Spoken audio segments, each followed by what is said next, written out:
Branch Line to Benceston by Sir Andrew Caldecott.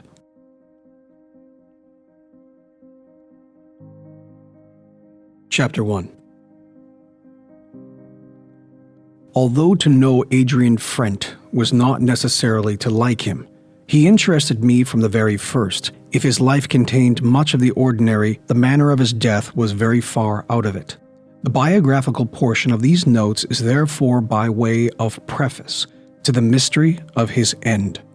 I had lived in Benceston for 2 years before the Garden City Company showed any intention of extending Ruskin Road.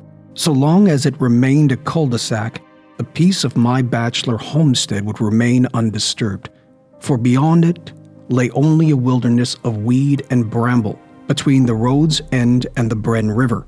I watched, therefore, with misgiving, a gradual clearing by the company's roadmen of this barren strip and the construction by them of a gravel track down its center. But I need not have worried, for a bridging of the Bren on a purely residential thoroughfare was quite beyond the company's financial resources, and the sole purpose of the extension was to afford access to a vacant building lot on the side, opposite to me and nearer to the river. On this quickly arose Brenside, and into it the first tenant moved, Adrian Frent. My first glimpse of him was during a reconnaissance made by me along the riverbank for that very purpose. What would be the looks of a man whom I might have to live to for the next long years naturally aroused my curiosity. Nor was my first impression unfavorable. I saw a man of nearly 6 feet, clean-shaven, oval-faced, dark-haired, well-knit and smartly tailored. Without hesitation, I made up my mind to call as soon as he was comfortably settled in. I did so some 10 days later and found him very pleased to be doing host in his new house. Brenside had been wisely planned to provide one really large room, on the window side of which stood an arid grand piano on glass casters. In front lay a large Persian rug, on whose beautiful and expensive expanse none of the surrounding leathered chains were allowed to impinge. The pictures on the wall were all of religious subjects, though not pertaining to the same religion. They included a colored print of the Sistine Madonna, a silver point drawing of the Hermes of Praxiteles, a rather wishy-washy sketch in watercolor of the Buddha, and an enlarged photograph of Hindu frescoes in the Ajanta caves. There were 2 large bookcases, one containing books whose titles I could not see from the chair in which Frent beckoned me, and the other largely filled by bound volumes of the railway magazine. Immediately above them was a scale model of a locomotive protected by an oblong glass frame. This miniature engine in the magazines offended my aesthetic sensibilities by their incongruity with the other furnishings, and made me curious to ascertain the nature of the books in the other case. Finding excuse in the draught from the window, I soon transferred myself to a nearer seat, whence my eye fell on a representative and well-bound collection of English classics, both in prose and poetry. The only exceptions were gathered on a shelf to themselves and might be categorized under the bourne by the largest of them, which was herbs, simples, drugs, and poisons. Frent caught my inquisitive glance. "One of my many hobbies," he explained. "I grow them, that's why I chose a place by the river. I lost a lot of valuable stuff at Tenford last August during the drought. I'm going to make the garden here an herbalist paradise. You really must drop in occasionally to see how it's getting on. I've got my eye on a greenhouse that I want to use as a future laboratory. I not only grow the plants, I make them into medicines. I also make my own insecticides and the perfumages for my dogs. They're in the kennel now. They're undergoing some treatments. Why don't you come out and see them?" Leading me out by a side door, he introduced me to 2 liver-colored Dachshunds in one of the outhouses. They were almost offensively affectionate, after the nature of their breed. "Oh, I adore dogs," he said. I was glad that he didn't see me wince, but I hate men to use the word adore. It's a woman's properly. Businessmen on their daily trek from Benceston to the city have a choice of 3 trains. The 847 runs you through the Cripplegate and is unfortunately crowded. The 859 has a slightly superior clientele but lands you at St. Euston's Cross, midway between east and west, whence it is necessary to proceed by underground. The The 915, similarly bound, is patronized only by such as are in positions to determine for themselves their times of arrival and departure. It was in this third train that I met Frent the next morning, and thereby placed him in the category of employer rather than of employee. Nor was my inference at fault, as I learned from his conversation on the way up. He was a partner in the firm of Frent and Saxon Limited, music publishers of 23 Great Benceston Street. His father, who had died last year, had left him in joint managership with Paul Saxon, whom indeed I remembered, somewhat indistinctly, as a fellow member of the junior camas before his absorption by the older university clubs. It didn't take me long listening to Frent's talk to realize that here was a case of a business house being very much divided against itself. To put the matter in a nutshell, Adrian was musically a severe classicist, while Saxon was crazy on jazz. Each had, I gathered, in his own line, brought grist to the common mill. Frent had, at the unlimited expense of an aunt of the composer who contributed also a frontispiece, published in album form, Julian Grinley's 12 Dream Pieces for Pianoforte. Saxon undoubtedly struck a good bargain when he acquired publishing rights over a jazz series, which included such astonishing hits as Gioconda and Bendigo. The pity of it was that each, while sharing in it, grudged the other its success. Daily traveling in the same compartment, Frent and I soon found ourselves on terms of acquaintance that bordered on intimacy. This was because I was glad to find him interesting, and he glad to find someone who he interested. I derived entertainment even from his knowledge of locomotives and running schedules, and acquiring the jargon of the initiate, was soon speaking of the permanent way as the road, and of signals being on or off instead of up and down. His tales of railway history especially appealed to me, and after he had pointed out the gasworks siding which leaves the main line just north of Ponston Priory as being all that now remains of an aborted London, Middlehampton and East Coast Railway, I often found my eyes straying from my evening paper as we jerked over the junction points towards the heavy gates that closed the siding against the main line of which it had been intended to form a most important branch. In moments of despondency, the tale of this sliding would appear to me as an allegory of what had happened to so many pet projects of my own scheming. Chapter 2. I forget the exact date of Frent's coming to Brenside, but it was the beginning of March. On the 17th April, poor old Miss Lurgashall of Rosedene, Hessling Road, was trapped in her bedroom and burned to death when the house took fire from defects in the electrical insulation.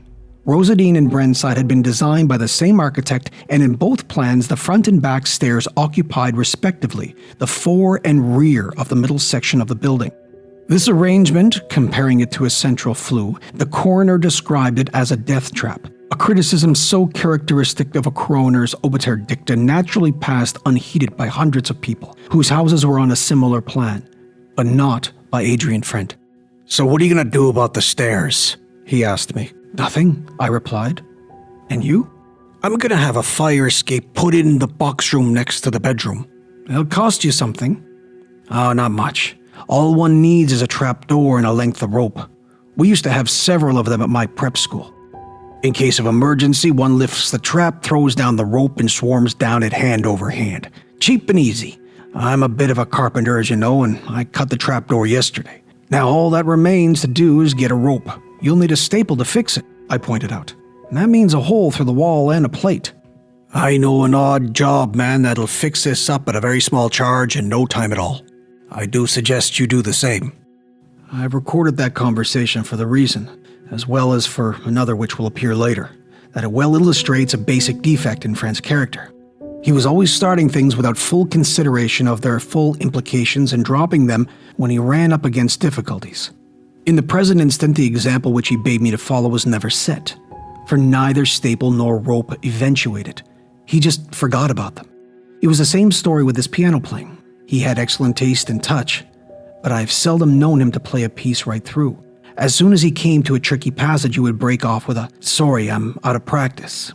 I suspected, however, that he had never been in practice, for he hated drudgery and all his activities lacked perseverance and system. Take, for instance, the death of his Dachshunds, the cause of which he never revealed to me. The vet, however, did. They had been poisoned by draughts out of the wrong bottle.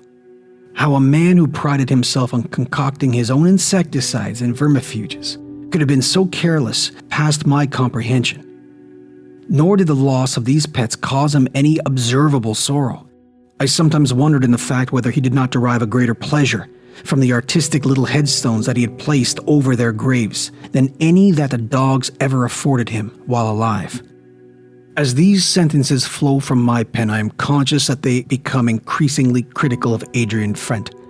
This is not from any desire on my part to play the role of dissecting moralist, but because my portrait of a man cannot be rendered faithful or lifelike without painting in the shadows. He certainly suffered no qualms himself about personal criticisms, for his daily conversations with me became more and more charged with venom against the klaxon, as he now insisted on calling his partner. His outbursts would indeed have him wearisome, but for the many amusing turns of phrase and fancy with which he embellished them.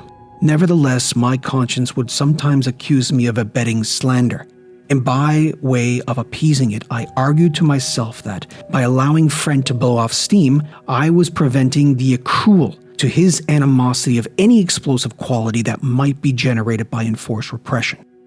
As the summer wore on, we dropped in frequently at each other's houses, and I was privileged to see the burgeoning of the herbalist's paradise. These were his words, not mine, for a meaner collection of disreputable weeds could hardly be imagined. The only lasting memory of my inspection of it is his telling me that what I still continue to call deadly nightshade is neither nightshade nor deadly. The so-called laboratory in the little greenhouse was equally unimpressive. Indeed, it reminded me of nothing so much as the pitiful messes that children will make out of leaves and berries that serve as pretense food in their toy dinner service.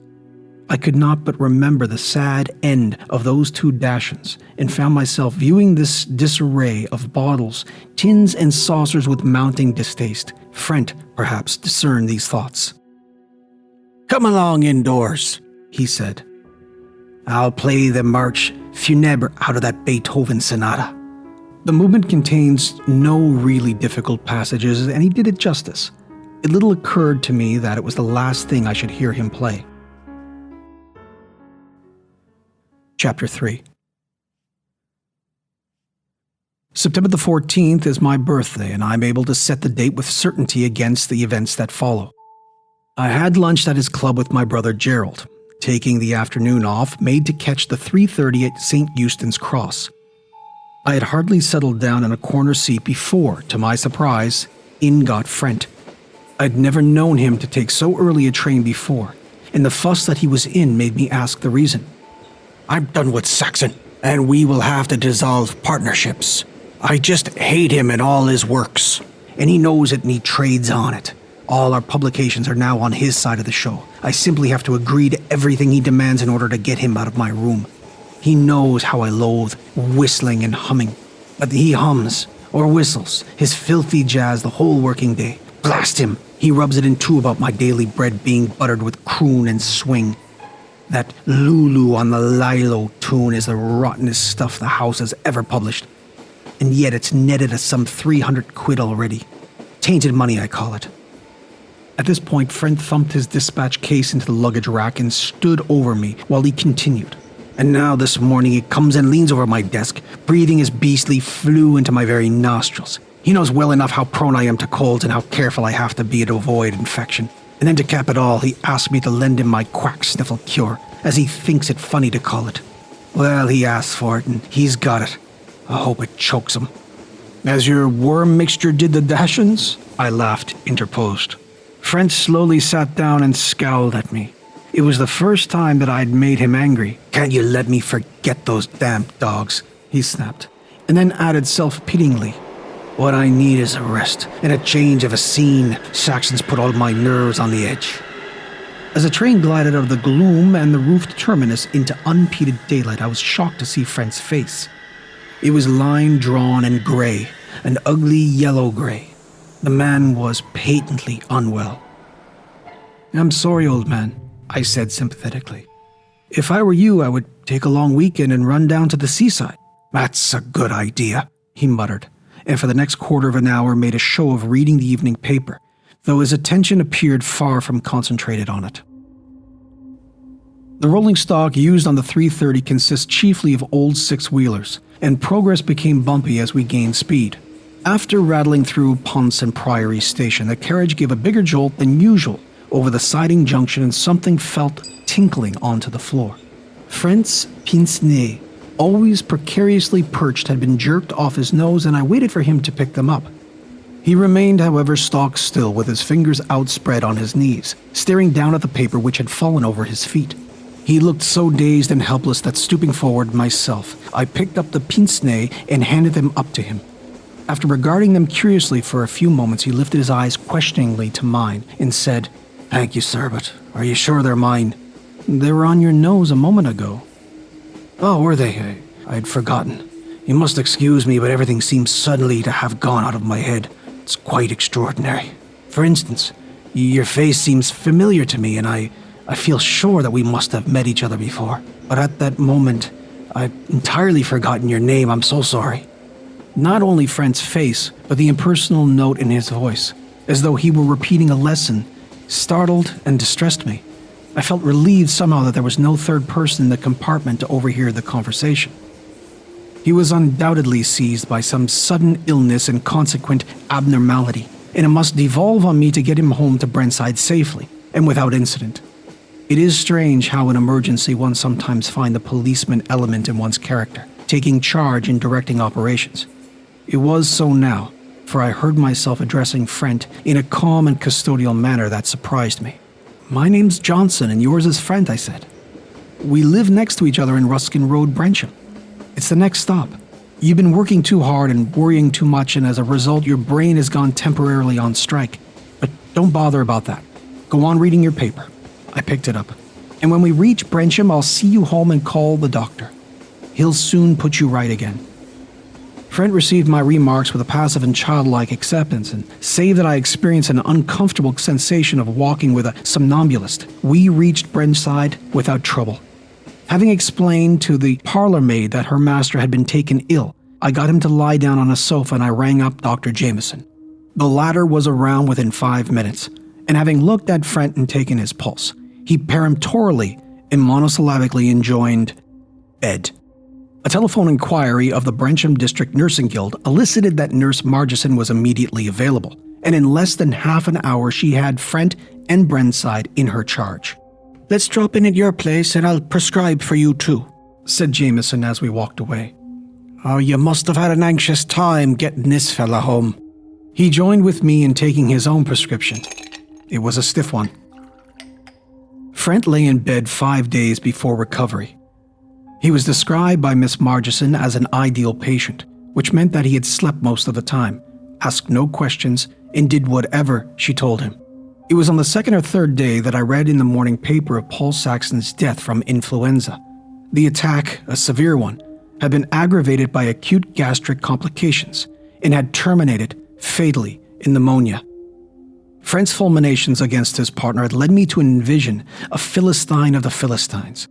I was surprised, therefore, to read in the obituary notice of the distinguished academic career and of the identity with publics in the bi-monthly review, whose articles on art and literature I always enjoyed and admired.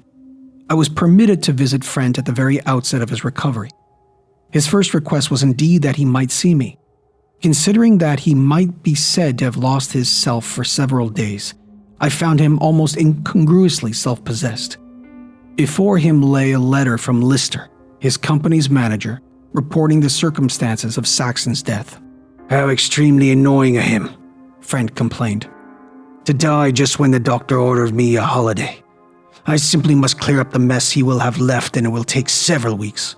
All the same, I shall have to run down to Benceston for a few days before long." "Benceston?" I queried.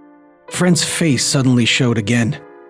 Maybe it was due to the reflection of a sunset glow on the ceiling, the same deep lines and yellow-gray color that had worried me in the train. "I don't know what made me say Benceston," he continued. "Any seaside resort would do, but I feel I must get a whiff of the sea. By the way, Saxon's funeral was this afternoon. I hope they didn't jazz the Dead March." Those last words were those of a cad, but in consideration for Frant's state, I let them pass and the conversation slipped into generalities. For some reason, however, he gave me the impression of trying to drag our talk round to some subject from which, as soon as he had to maneuver it into proximity, he veered away in distaste. It was an unpleasant sensation, and after half an hour or so I made as though to take my departure by asking whether I might send over anything to read. "Have you, by chance, got a book called The Badlands?" he replied. "I'm afraid not, but I remember reading a short story under that name by John Metcalfe, I think." Fred seemed quite excited. "Was it about a fellow being in two places at the same time and doing something criminal in one of them, while he thought he was doing something good in the other?" "I don't think," I protested, "that the author would appreciate such a crude summary. The tale was extraordinarily well and carefully written, and in the light of modern conceptions of space and time, very likely a true one." "What on earth do you mean, friend?" "I mean that space can get kinks and double back over and under itself. Of course, you know all that." "I most certainly do not, and I'm perfectly certain that you don't either. You must have been reading some such tosh as Einstein Without Tears or Brain Food for the Brainless. You had far better stick to your rolled railway magazines." "I know far more, Johnson, than you guess and than I wish. Someday, perhaps, I'll try to explain, but not now. Au revoir, and thanks for coming round." I'd recently purchased in 5 large volumes a series of maps in the counties of Great Britain with combined index. On reaching my house, I went straight to the study and, taking down the index from its shelf, looked up Benceston. My suspicions were not relieved. There was no such place. Chapter 5.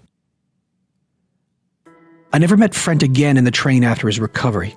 This was because he changed his route and traveled from Wentlow for East Brensham to King's Pancras. This involved him in a 1.5 mile walk morning and evening, which, as being conducive to his good health, he gave as a reason for the change.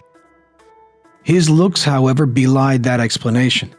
His condition indeed caused Dr. Jameson and myself increasing anxiety, and my uneasiness was aggravated by his point-blank refusal to consult Jameson professionally or to call in any other doctor. It was reassuring, therefore, when he informed us that a cousin, Gilbert Friend Sutton, was coming to live with him. This cousin, he told us, was a Fellow of All Saints and a recognized authority on the Middle Ages. He did not tell us, but we soon found out that his cousin was also to be identified with Friend Sutton, the old Camford Rugger Blue. From the moment he arrived, we recognized in him a man who would stand no nonsense, and we therefore felt happier about Frent, who was already in visible danger of going all to pieces, unless he had someone to help him keep him together. A week or so after Frent Sutton's arrival, the doctor and I were invited by telephone to drop in together at Brentside and have a drink. At the gate, we were met by Frent Sutton. "Before we go in," he said, "I owe you both an explanation. Adrian refuses, doctor, to call you in professionally, but I got him to ask you round, using you, Johnson, as a sort of decoy, for a drink. The important thing is that, having attended him after his collapse, you should see him now and observe his present condition. It needs tackling at once. He has never told you about his delusions, though he suspects Johnson of having inferred their peculiar nature. Tonight he has promised to make a clean breast of them, and I fancy that you will find them important from the medical standpoint." We went in, sitting in a half-circle around the fire, began our drinks over the usual small talk. Frent Sutton was, however, a believer in getting to grips with the job quickly, and broke in early with a request that Adrian would tell us all about the Benceston business. "Tell us everything, old man, right from the very beginning, when your father and the old Saxon held the stage."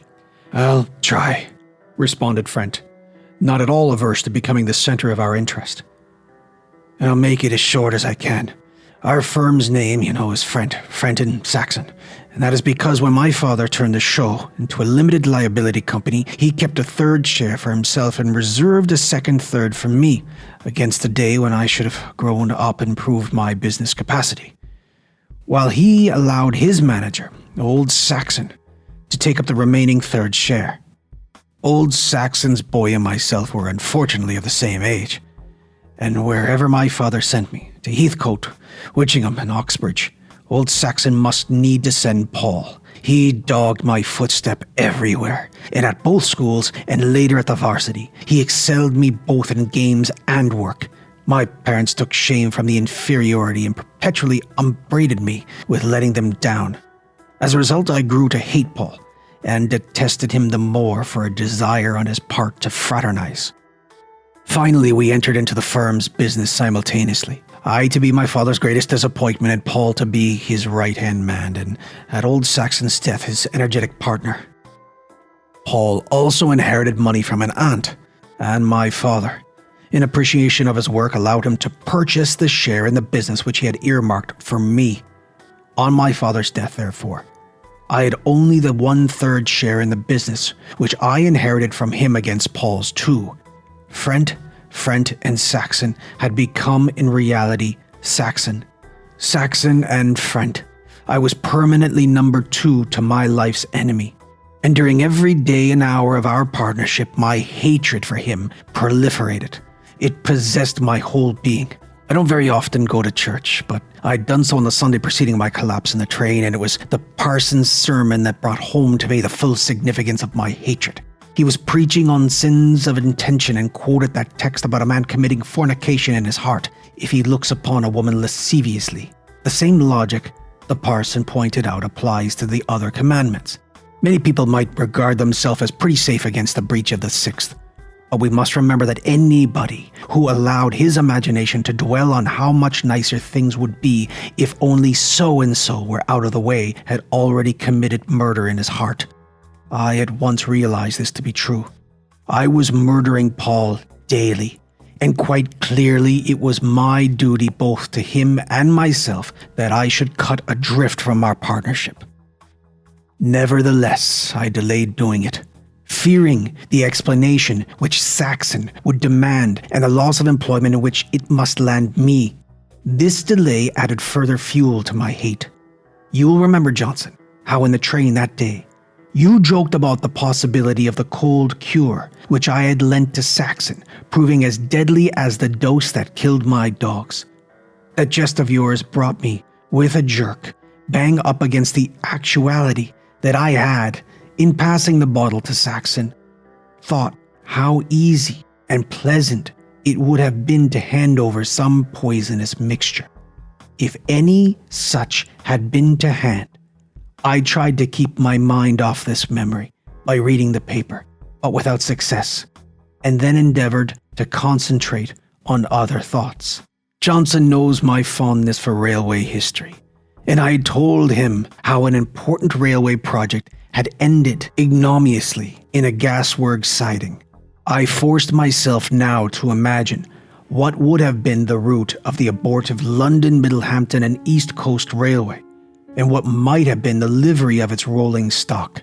While my thoughts were being directed along these lines, we rattled through Ponston Priory, and, to my momentary surprise, I felt the train, instead of carrying straight on over the points, swing right hand towards the siding. I say momentary surprise because within a few seconds it seemed perfectly right and natural to me that we should be traveling eastwards. I noticed the monogram LM and ECR on the antimacassars opposite, and above them, 2 pictures of Benceston Sea and one of Bellringer's Cliff.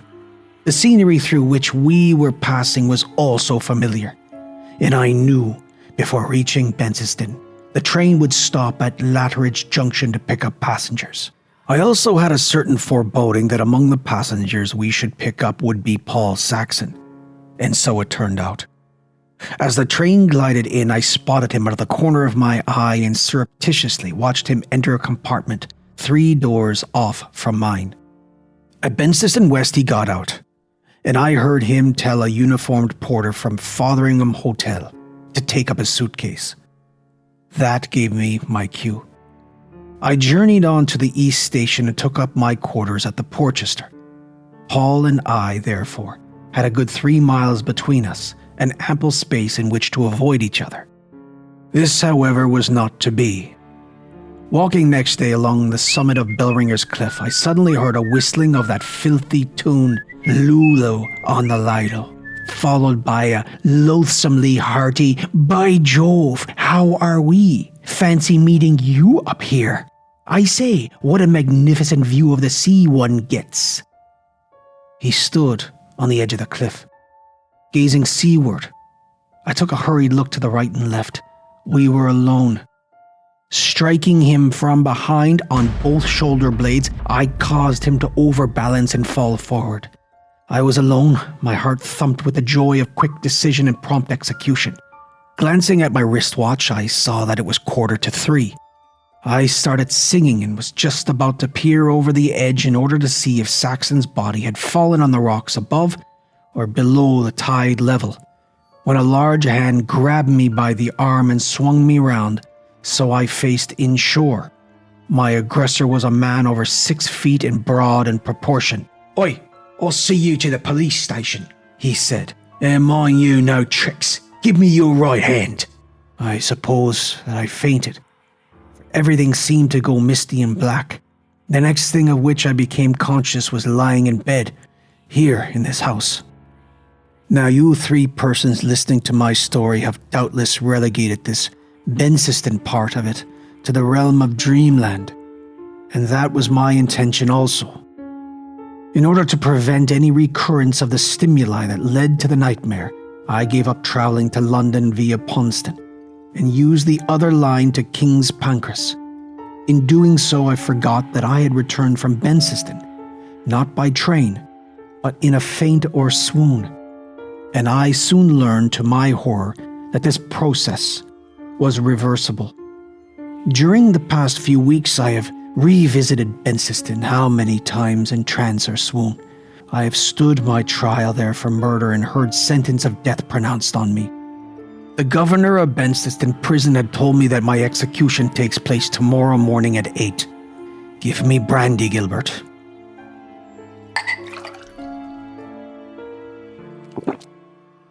Thank you, that's better.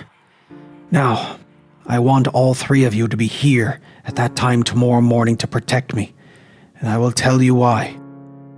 I have noticed that things which happen at Benceston can simultaneously take place here, if in a different manner. For example, Saxon died from pneumonia at the same instant as I thrust him over Bellringer's cliff. The exact time of his death is one of the first things I ascertained after my return to work. Lister had been at the deathbed. I have no doubt that punctually tomorrow morning, as the clock strikes 8, whatever it is that corresponds me in Benceston will be hanged. Therefore, you must agree to be here with me at that hour. I can see that you think me mad, but if you will do what I ask, I promise you that at 5 minutes past 8 tomorrow, you will find me sane and sensible beyond all doubt. Whatever it be at Benceston that shares my identity and usurps my consciousness will have been killed by then, and myself set free. Do promise, therefore, to come without fail." Friend directed a beseeching look at each of us in turn, and each nodded his assent. On our way home, Jameson was, for him, unusually communicative. "I shall have to get Hasterton onto his case. Frent may think that tomorrow morning we'll see the end of his delusions, but he's wrong. I know these symptoms. There cannot be a sudden end to them." Nevertheless, there was. Chapter 6. The doctor called for me next morning, and at 10 minutes to 8 we walked across to Brenside. On entering the hall, I was surprised to see the hands of a large chiming clock registering 7:55. "That clock's fast," I said to Frent Sutton as he came out of the drawing room, followed by his cousin to meet us. "Oh no, it can't be. Adrian's been on the exchange twice this morning. That's Greenwich time, all right." For a man who, in his own apprehensions, stood in danger of imminent death, Frent struck me as unexpectedly calm and collected.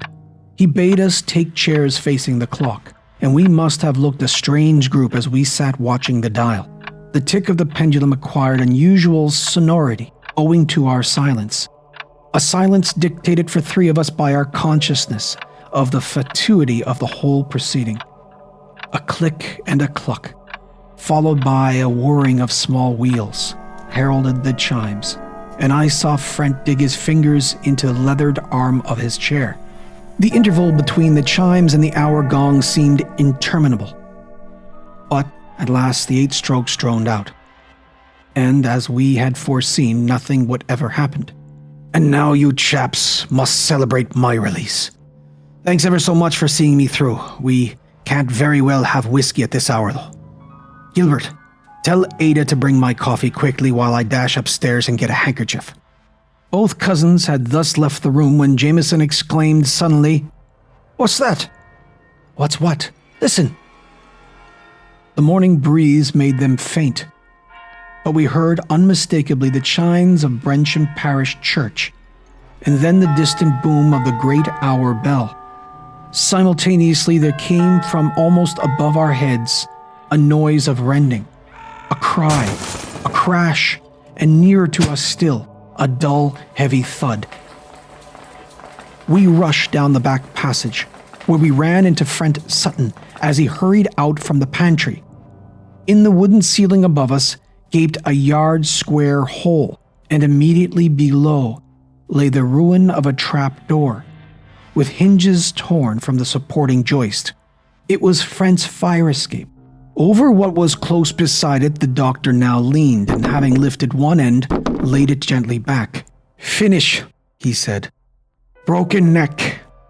And then, looking on the broken door beside him, and up at the hole below, he added, "Amateur carpentry and unseasoned wood. A fatal combination." "But why on earth?" I interjected. "Why should he have gone into the box room?" "And why?" murmured friend Sutton. "Why should he have set that clock so fast?" He insisted on ringing up for the time and doing it himself. "Possibly." Dr. Jameson rose from examination. "He may know the answers to those questions in Benceston. Possibly."